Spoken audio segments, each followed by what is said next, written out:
सुप्रभात। कक्षा 9 की प्रिय छात्राओं, ये हमारी संस्कृत विषय की कक्षा है और संस्कृत विषय में हम लोग अस्माकं राष्ट्रीय प्रतीकानि नामक पाठ का अध्ययन कर रहे हैं।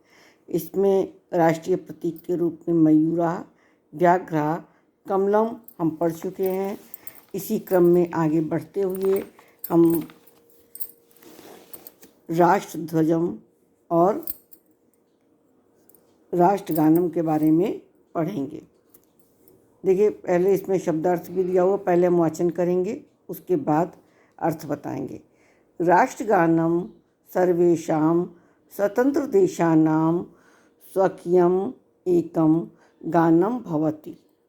तत्रैव राष्ट्रगान संज्ञाया अनुबद्धते। प्रत्येकं राष्ट्रं राष्ट्रगानस्य सम्मानं करोति। महत्वपूर्ण अवसरेषु तद् गानं क्रियते। यदि कश्चित् अन्यराष्ट्राध्यक्षो अस्माकं देशम् आगच्छति तदा तस्य सम्मानाय तस्य राष्ट्रगानम् अस्मद्राष्ट्रगानं च वादकैः वाद्यते। महतीनां सभानां समापने तस्य राष्ट्रगानम् आवश्यकम्। विद्यालयेषु प्रार्थना अनन्तरं प्रतिदिनं राष्ट्रगानं गीयते। इसका आप वाचन करेंगे। शब्दार्थ देखिए। सर्वे माने सर्वेषां सभी, स्वकीयम अपना, भवति होता है, तदैव तदा धन एव संधि हुई है उसे ही, संज्ञा नाम से, अवबुद्धते जाना जाता है, करोति करते हैं, कश्चित कोई या किसी, तदा माने तब, तस् माने उसके, वादकई माने संगीत वाद्य तबला हारमोनियम आदि, वाद्यते माने बजाया जाता है, गीयते माने गाया जाता है। राष्ट्रगानम सर्वेषां स्वतंत्र देशानां स्वकीयम एकम गानम भवति। राष्ट्रगान सभी स्वतंत्र देशों का अपना एक गान, भवति माने होता है। तदैव राष्ट्रगान संज्ञा अवबुद्धते। तदा एव वही उसे ही राष्ट्रगान के नाम से कहा जाता है। प्रत्येकं राष्ट्रं स्वराष्ट्रगानस्य सम्मानं करोति। प्रत्येक राष्ट्र अपने माने अपने राष्ट्रगान का सम्मान करता है। महत्ववसरेषु तद् गानं गीयते। महत्वपूर्ण अवसर में उस गान को गीयते माने गाया जाता है।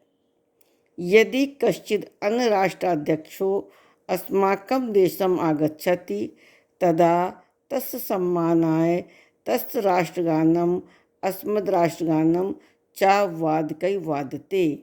यदि किसी अन्य राष्ट्र के अध्यक्ष अस्माकं माने हमारे देश में आगच्छत माने आते हैं, तदा माने तब, उनके सम्मान के लिए तस्य उनके राष्ट्रगान को और हमारे राष्ट्रगान को वादकई, वाद्य यानी तबला ढोलक हारमोनियम आदि पर वाद्यते माने बजाया जाता है।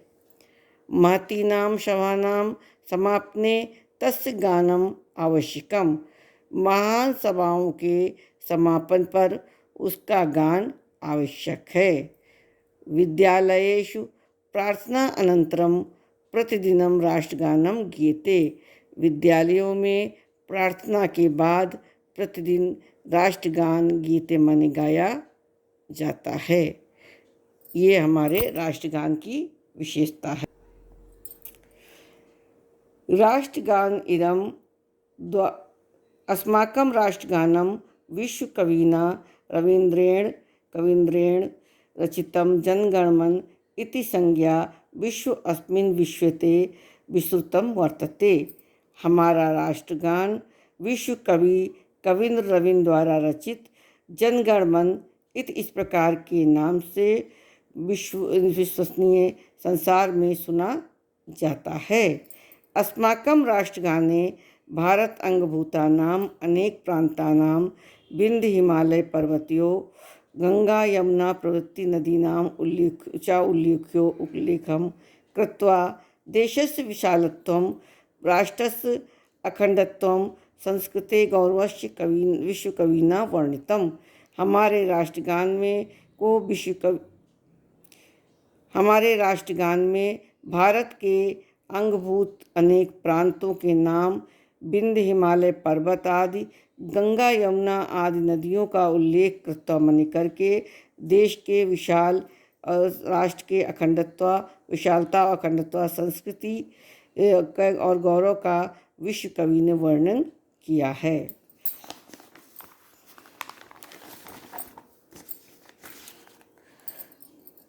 इसके बाद है राष्ट्रध्वजा। सर्वेषु राष्ट्रप्रतीकेषु राष्ट्रध्वजस्य सर्वाधिकं महत्वपूर्णं वर्तते। सर्वस्य स्वतंत्र राष्ट्रस्य स्वकीयो राष्ट्रध्वजो भवति। तद्देशवासिनो जनाः नरा नार्याश्च स्वराष्ट्रध्वजस्य सम्मानं प्राणपणेन रक्षन्ति। त्रिवर्ण आत्मको मध्ये अशोक चक्र अंकितो अस्माकं सुख समृद्धि विकासानां सूचिका। मध्यभागे श्वेतवर्णा ज्ञान सौहार्द सदाशय आदि सद्गुणानां द्योतका। ऊर्ध्वभागे च स्थित गैरिक वर्णा त्यागस्य शौर्यस्य च बोधका। ध्वजस्य मध्यभागे स्थित चतुर्विंशतिशलाखा पृथक अपि चक्रमूले ध्वजस्य मध्यभागे स्थिते श्वेतवर्ण मध्ये अवस्थिता अशोक चक्रम धर्मस्य सत्य अहिंसायाश्च प्रत्यात्कम। चक्रे शलाका पृथक अपि चक्रमूले एकत्र संबद्धा। भारते भाषा धर्म वर्ण लिंग भेदेषु सस् अपि भारतैकं राष्ट्रम इति द्योतकम्। इसका शब्दार्थ देख लीजिए। ध्वज मने झंडा, सर्वेश मने सभी में, प्रतीकेषु चिन्ह में, स्वकीय अपने, नरा पुरुष लोग, नार्या स्त्री, त्रिवर्ण तीन रंग, मध्य बीच में, गैरिक वर्ण केसरिया रंग, ऊर्ध्वभागे ऊपरी भाग में, श्वेतवर्णा सफ़ेद रंग, पृथक अपि अलग होने पर भी। अब मैं इसका अर्थ बता रही हूँ। राष्ट्रध्वज सर्वेषु राष्ट्रप्रतीकेषु राष्ट्रध्वजस्य सर्वाधिकं महत्वपूर्णं वर्तते। सभी राष्ट्र प्रतीकों में राष्ट्रध्वज सर्वाधिक महत्वपूर्ण है। सर्वस्य स्वतंत्र राष्ट्रस्य स्वकीयो ध्वजो भवति।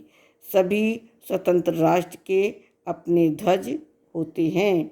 तद्देशवासिनो जनाः नरा नार्याश्च स्वराष्ट्रध्वजस्य सम्मानं प्राणपणेन रक्षन्ति।